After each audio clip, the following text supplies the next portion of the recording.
当シリーズは、人類の科学文化の中で、最も欠けている、万物の意識力の科学的発展史である。現代科学は、物質の発展史についてはある程度の解明を成し得たが、意識力の宇宙的発展史については何も知らない。今回の動画によって、人類は初めて、宇宙意識及び万物の意識の実態を、その宇宙的発展過程を通じて、科学的に捉え得るとともに、宇宙万物の活動力の根源、及び万物の生成、変化、発展に関する一大法則の認識に到達し得るであろう。人類文化、特に宗教、哲学、自然科学などで究極的な課題である、宇宙の根源力の実態を解明し、人類に不動の世界観を把握させることこそ、今回の動画の目的である。ここにおいて我々は、あえて全世界の宗教家、科学者、文化人に対し、21世紀の聖書はいかに書き換えられるべきかの課題を投げかけるものである。宇宙は活体にして意識を有し、物質なり。これは本論を貫く最高命題である。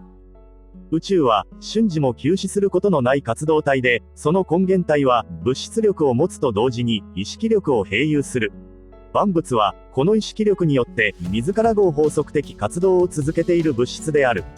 宇宙の根源は異または異体という何の制約も限界もない空体または物質母体とも言うべきものから、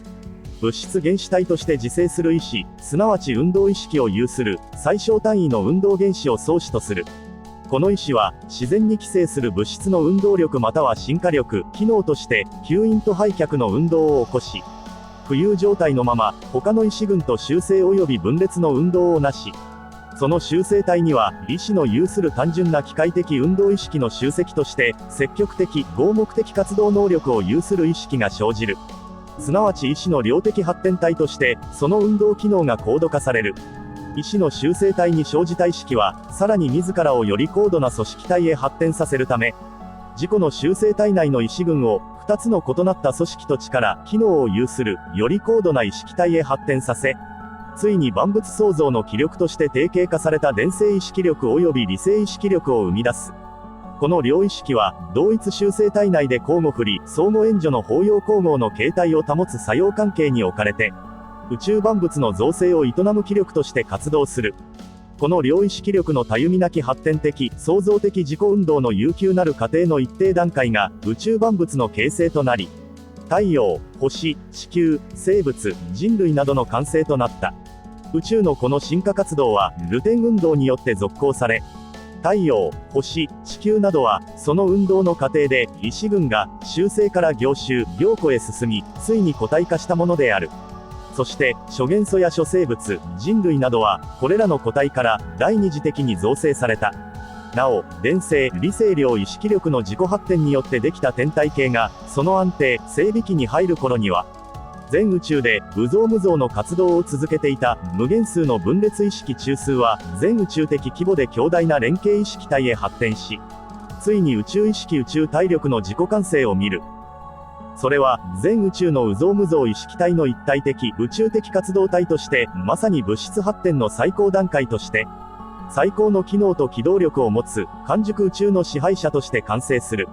このよう二大宇宙は異体から分裂自生した運動意識を有する運動原子意志の修正運動に端を発し、物体面の発展としては完熟宇宙の形成を、意識面の発展としては宇宙意識宇宙体力の完成を見た。共に意志の結合体であることには変わりがないのである。宇宙は宇宙体力活動によってのみ維持され発展する。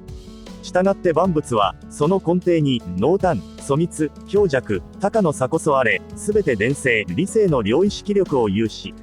この宇宙体力との交流活動によってのみ自己の存在を全うしている。すなわち宇宙体力の浸透吸引の調整作用を受け、